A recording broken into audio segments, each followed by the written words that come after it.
After 4 separate bail motions were firmly rejected, Diddy is now reportedly set to be moved from federal custody to house arrest at his lavish Miami mansion. What makes this development especially explosive is the fact that this is the very same property that federal authorities stormed during a high-profile raid back in 2019. The judge's sudden shift in position has ignited intense speculation, as many are questioning what could have possibly changed after so many denials. Sources suggest the true motivation behind this decision is far more disturbing than the public has been led to believe. Now, the focus has shifted to whether house arrest could realistically help repair Diddy's already crumbling public image or whether it will only accelerate his downfall.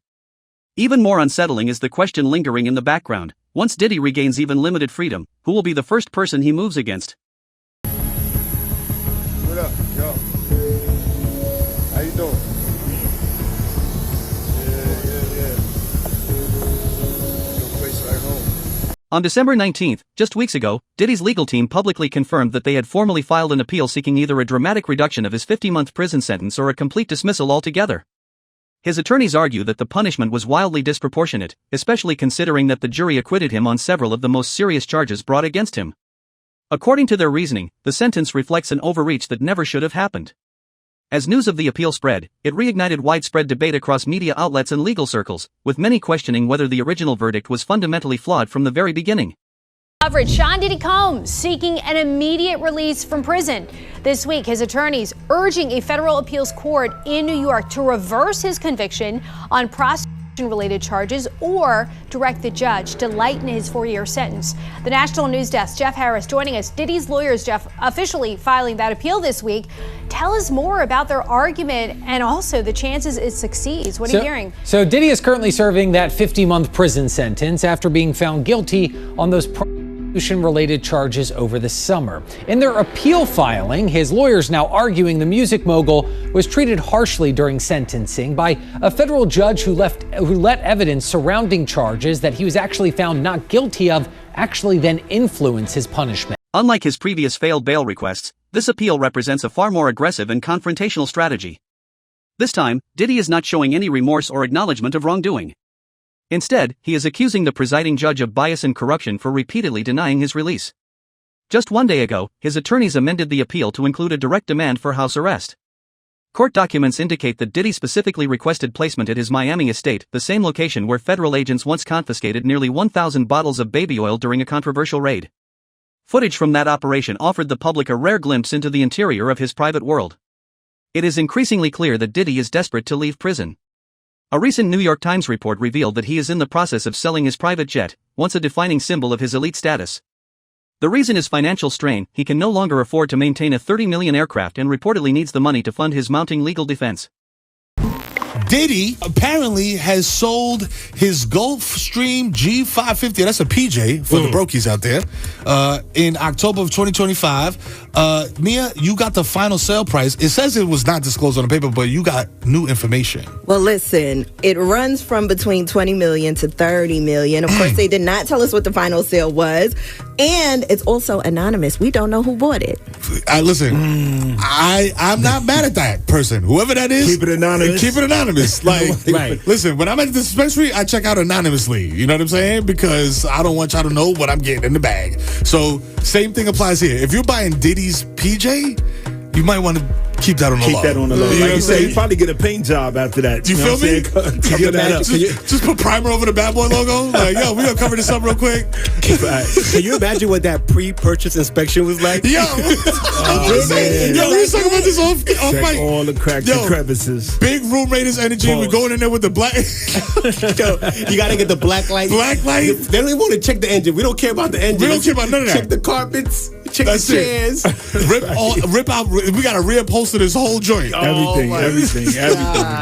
Now, this was actually sold due to legal pressure. So maybe he's using these funds to, pay the lawyers, Pay lawyers. pay Yeah, the listen. staff, because I know the staff was also waiting for some money while he is incarcerated. Right. That's what happens when the boss goes down. You know what I'm saying? Them checks slow up. According to insiders, Diddy plans to use whatever funds remain to finance a documentary designed to present his version of events. This move comes in direct response to the overwhelming attention generated by 50 Cent's Netflix docuseries Sean Combs, The Reckoning. That project severely damaged what little credibility Diddy still retained and, in many respects, marked the point of no return for his public image. Industry insiders believe that unless Diddy successfully overturns the narrative, his family may permanently lose its footing in the entertainment world. This belief helps explain why his sons have announced plans to produce their own documentary and why there appears to be a coordinated effort to undermine or silence 50 Cent. Justin and Christian Combs recently teased a family-centered docuseries, unveiling a trailer through Zeus Network founder Lemuel Plummer on December 28. Now, Lemmy did take to his Instagram right after this trailer for this docu-series dropped, and he was getting tons of backlash from people saying they do not want this crap, they only want to see baddies. He said, to be clear, this documentary series is centered on providing Justin and Christian the opportunity to share their personal story and lived experiences, particularly as their lives have also been directly impacted. This project is not intended to endorse, defend, or vindicate Diddy or any individual, nor does it seek to justify or minimize any action that had been alleged or adjudicated. Do you find this part odd because of all the wording that was just shown in the trailer? The lies, the truth, the foes. Anyways, as a network, we believe it's important for allowing individuals to speak for themselves just as any credible network entering the documentary space does. Our role is to provide a platform for the stories to be told honestly and without prejudgment. What viewers will see is raw, real, and authentic storytelling. That is the essence of this project. We respectfully ask that the series not be prejudged before it's seen. Everyone will have the opportunity to watch, assess the content, and arrive at their own conclusion. In the teaser, Justin and Christian are shown seated side by side in a private screening room as a barrage of headlines about their father flashes rapidly across the screen. The moment culminates with Justin receiving a vibrating phone alert, a collect call originating from Fort Dix Federal Correctional Institution, where Diddy remains incarcerated. Although no official premiere date has been revealed, the teaser confirms the project is expected to debut sometime in 2026. The message behind the visuals is unmistakable. The series is intended to soften public perception, humanize the family, and counteract the devastating impact of recent revelations. And they didn't choose it. They were born into this.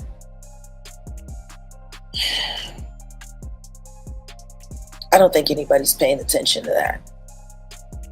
The choice that they got. If that man calls and say, I need you to do this, I need you to do that, what else are they going to do? They gotta bet on him. I'm sure they're all praying he makes it, because if not, what are they going to do?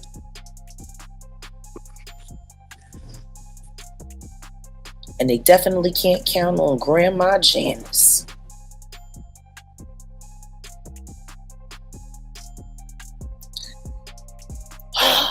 They're screwed. One way or the other, they're screwed. So there's no escape for them. How? Was there escape for OJ's children? Their daddy is the new OJ. And we already know he done it. Like OJ's kids went through hell. And there was reasonable doubt. We didn't see a video of him doing anything. We didn't see him running around in a towel with a knife, We seen that with the Dipper. What many fail to acknowledge is that Diddy's children do not generate substantial income independently. Their access, visibility, and lifestyle were largely built on their father's influence, wealth, and connections. Without Diddy's financial backing and industry power, none of them have established careers capable of sustaining their current standard of living. Despite carrying a globally recognized last name, none have successfully created long-term brands or ventures that function without his direct involvement. Diddy Combs is now asking for an appeals court for immediate release, saying that the judge defied the jury's verdict during sentencing. As someone who represented Combs before, you think he'll be successful? I will tell you something. Part of one of the lessons that trial brought to me was just how effective his appellate lawyer, Alexandra Shapiro, is. She's the one who authored this brief. I've known Alexandra for a while, and I will tell you, she's one of the more impressive legal minds that I've encountered in 43 years of practice. Having said that, I think this brief reads compellingly. I think they've already somewhat expedited it or granted her request for an expedited appeal. Number one, that's a good sign. Number two, she's asked for immediate release. I think there's a potential there. Remember, when he was convicted of these two Mann Act violations, if you took a look at this, he actually rolled the dice. He won against the counts that carried a mandatory life sentence and would have basically forfeited his entire fortune. So he rolled the dice and won, and then he was enhanced in his sentence by the very conduct he was acquitted of. I think that's fundamentally unfair. In fact, if you want to talk about fairness, I think the prosecution should be penalized for overcharging him in the first place, and he should have been immediately released. There is a genuine possibility that Diddy's appeal could succeed. Even federal prosecutors have reportedly conceded that imposing such a harsh sentence, despite acquittals on the majority of charges, raises legitimate legal concerns. From the outset, the case has been riddled with contradictions. Diddy was initially arrested under a RICO conspiracy charge, yet no alleged co-conspirators were ever publicly identified. He managed to beat several serious accusations while still being convicted on charges related to transporting individuals across state lines. These inconsistencies have left legal experts struggling to reconcile the outcome. Well, Trump recently announced that he's not going to be pardoning Diddy. I seen that. Yeah. Are you surprised? Yes. Me too. I thought he would have pardoned Diddy. Yeah, because they used to be homies back in the day. I think maybe Diddy didn't do what he was supposed to do. What was that? You know how that go, man. You know, hey, listen, the Chevy in the parking lot, the trunk is open. You know, them pardons ain't just happening to happen. This a fact. Not those type of pardons.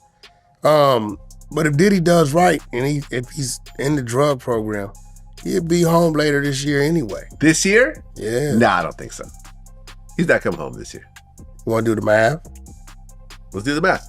Okay, let's do the math. 50 months, right? He got 50 months. Right. About 12 months time served? Hold on. He got 12 months time. Do they take the 15 from the top?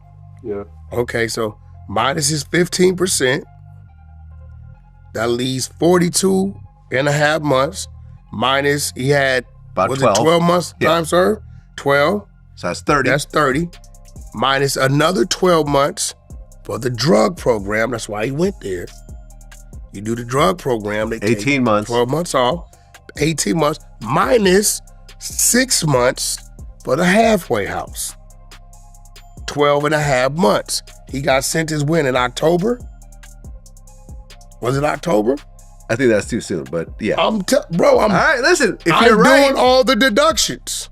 Listen, I'll be happy if you Diddy's do know free. That's why he wanted the drug program. Right, to get a reduction. You I get a 12 months off, and then they send you to the halfway house 6 months early. In preparation for the possibility that the appeal might fail, Diddy pursued an alternative route. Senior White House officials confirmed that he reached out directly to President Donald Trump in an effort to secure a presidential pardon. Trump later acknowledged their past friendship and confirmed that Diddy had indeed contacted him. However, despite that history, Trump made it clear he wanted no part of the situation. Even he appeared unwilling to risk association with the growing controversy surrounding Diddy. Don't give a damn. He don't give a damn. He literally is saying he's going to reach out to Trump to remind Trump of the things that P. Diddy has said about him for the sole express purposes of making sure that Trump doesn't pardon Diddy in the event that Diddy gets convicted of trafficking and racketeering. That's what 50 Cent is sworn to do. And I got to admit to you, that's wild. Damn, you know you got an enemy there when the man want to go out of his way to contact the president, you know, and clearly he has some kind of inroads where he can get to President Trump so President Trump can hear him. He's basically saying, yo, brother need to go down. So why did President Trump decline to intervene? Some believe that 50 Cent may have exerted influence behind the scenes. Given 50's expanding reach and the cultural impact of his documentary, it's possible that the political fallout of granting a pardon was simply too severe to justify. I mean, they did what they needed to do in this documentary. The whole objective of this documentary was to blame it all on Diddy. The devil made me do it, blame it all on Diddy, and the rest of the industry is nothing like this. Like when Curtis Jackson sat there in his interview with Robin and sat there and said, I did this because I don't want people thinking that the hip hop community is okay with this kind of behavior. You know, I don't want them thinking that, you know, we're just going to be silent while all of this is going on. Like, we're okay with this kind of behavior. And my thing is huh? So now you speaking for all of hip hop, and all of hip hop is uncomfortable with this. Meanwhile, you got people like Ja Rule who, on the low key, allegedly, Gene Deal has exposed for having his own nude tryst freak offs. The more pressing question isn't when Diddy might be released, it's why he wants out so desperately. One possible explanation is fear. Some observers believe Diddy genuinely fears for his safety behind bars. Notably, none of the other high-profile figures connected to him have been arrested. Jaguar Wright has spoken openly about this, suggesting Diddy may be acting as a scapegoat for much larger, more powerful forces operating in the shadows. Are you concerned that Sean Diddy Combs could be sexually assaulted, violently assaulted? Is that a thing? Because based on what was said in court, it feels like a thing. Yeah, it clearly is a thing. I mean, they're already, and he did not want to make a big deal of it. They already tried to shank it once at the MDC, and that was thwarted. And it happens in prison. I mean, you and I could tick off how many times we are aware of somebody getting seriously injured or killed in prison, and so they're going to have to keep him somewhere that they can keep an eye on him. It would have obviously been better if he had gotten less time and had been at a camp, but he's going to be in a facility where somebody's going to have to, from the BOP, and I think they're well equipped to do it if they can, to keep an eye on him because he is a target. If Diddy truly believes he's being framed, then his removal would serve the interests of those who orchestrated his downfall. His legal team has confirmed that he has already been attacked multiple times while incarcerated and remains deeply concerned about the danger he faces if he stays in prison. Yeah, that makes sense. But you knowing Diddy personally, do you think it's possible he might take his life? It takes a certain individual to prepare itself to do a lot of years in jail. From the lifestyle that he had, I'm not saying that he can't. I just don't see him able to do time behind bars. Maybe if he'd be in a camp type situation, that's a possibility. But based on the lifestyle and what he's done and what he's accomplished, if he had to go behind those bars for a lot of years, I think that he may commit suicide. He'd do an Epstein. Diddy has never been known for staying silent while others dictate the narrative. The loss of power, privacy, and control may be more psychologically devastating to him than imprisonment itself. Fifth, the Ja Rule and his first baby mama started following each other on IG an hour ago. Prepare for the worst.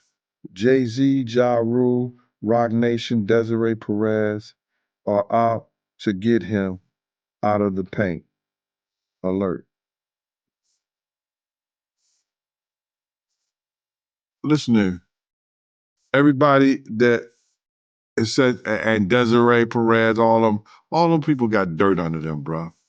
You understand? All them people got dirt on their fingernails. Jay-Z got dirt in his fingernails. You understand? Jay-Z was messing with young girls from our block. Tiring them. I'm putting it out there. You know what I'm saying? I'm picking a side. Desiree, husband, was a former drug dealer that she turned on a whole cartel. All of them got dirt on them. And 50 got they dirt. You understand? 50 gonna know they dirt. Because 50 got investigators, he got people that's in the street. So if they go at him, listen here, I deem him like myself, 10 times the normal man. He gonna do what he gotta do. And the whole thing about it is they trying to retaliate on him for something he did to somebody else. I feel that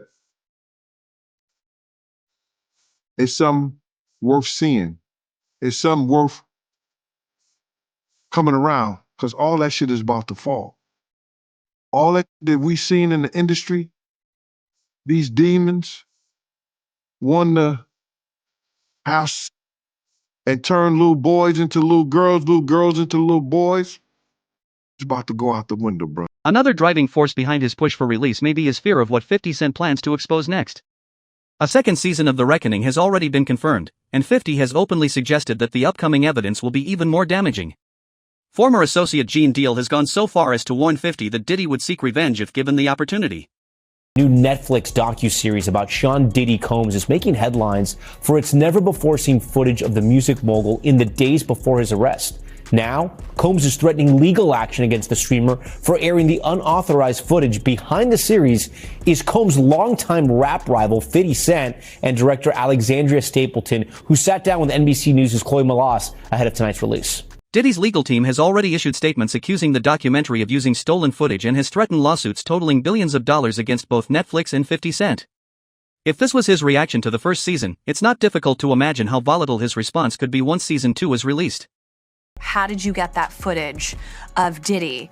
I figured most journalists would not disclose their source. Netflix is now preparing to unveil never-before-seen footage of Diddy recorded just days before his 2024 arrest on racketeering and trafficking-related charges.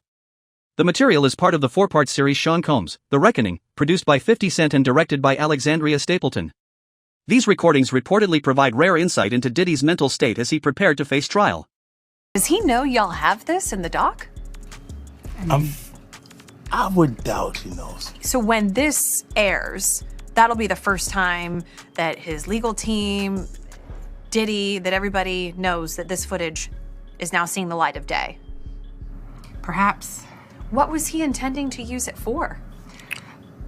I have no idea what he was doing that for. I mean, you know, you're talking about a man who films himself doing everything and has for decades. I think he wanted someone to be behind the scenes. The footage is said to include private conversations between Diddy and his legal team, offering viewers an unprecedented look into his defense strategy.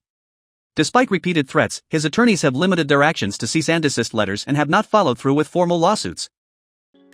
I heard that Diddy is trying to sue Netflix for $1 billion. Ain't nothing came up in court. That's just talk, bro. No paperwork has been put in and signed into that.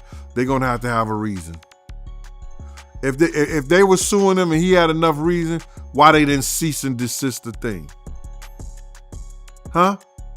If he had a leg to stand on, why they didn't cease and desist the documentary? That's just people talking. Headline news. Because had it been filed in court and they had a leg to stand on, they'd have been bringing that stuff down. Oh, we can't show it no more. Gene Deal has claimed that Diddy will never take 50 Cent to court because he knows the accusations aren't entirely fabricated. While Diddy's team insists the documentary exaggerates unproven claims, the timing of their legal outrage is revealing. They remained silent after the first season aired and only reacted once information about season 2 began leaking. Getting it as your boss. Yo, man, yo, how 50 get, blah, blah, blah. Yo, Puff, take this self doing that. Let me explain something to y'all. All right, whether it's NBAs, whether it's whatever. When these young boys come in, first of all, he only deal with young videographers because he want to rob them, and he know that they want the opportunity to follow Puff Daddy, P. Diddy. They want that opportunity, so they get him at a low price anyway. But when you stay out so many hours a day, Puff wants a videographer with him 24 hours a day on call.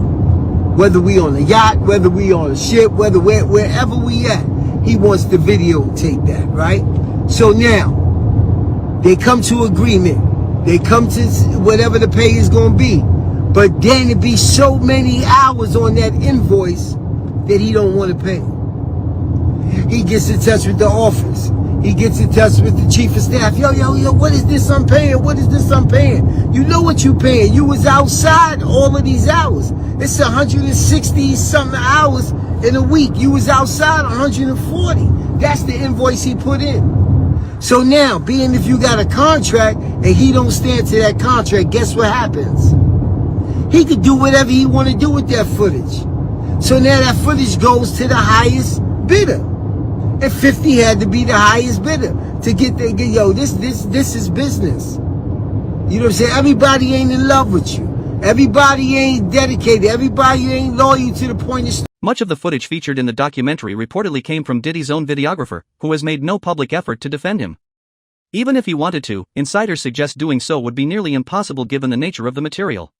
Answer. He's the guy to go to because we got video of him at Fort Dix reporting for work in the library, where he is making recommendations and handing out different movies and books for his fellow inmates. I'm really fascinated just by the library But itself. you're seeing him here. This is him reporting to work, taking off his jacket, taking off his scarf, and settling in for a day on the job. It looks like a public school library. Yeah. It's this was the chapel, and this is the media library in the chapel, which is where Diddy's currently working. He's working in a Life Connections program, which is an 18-month program that helps rehab people, get them closer to spirituality, to charity groups, and with that, it will shorten his sentence. But in this media library, he helps inmates with religious material, rent out movies, that kind of stuff. You see him pushing a really cart interesting with a TV on it. Yeah, I mean, he was in the laundry room when he first got there. Yeah, so this got to be his first This got to assignment. be a promotion. Yeah. It feels like a promotion. It feels like maybe he tried the lunchroom and put in a request for something different. Yeah, it does believe it it does sound like he used maybe possibly some connections to get a better job. For now, Diddy is reportedly assigned to work in the prison library. Recently leaked footage from inside the facility quickly became fodder for ridicule, with 50 Cent mocking Diddy and joking that he appeared cheerful because he was surrounded by handsome men. Meanwhile, the documentary being developed by his son seems to be another attempt at damage control. Even during the trial, Diddy allegedly paid individuals to appear outside the courthouse in support. Genuine loyalty appears scarce. The backlash to the trailer was so severe that Zeus Network CEO Lemuel Plummer was forced to publicly address the controversy himself. In the end, the real issue isn't whether Diddy will be released, it's whether freedom will actually protect him, or push him closer to the very truths he's been trying to outrun.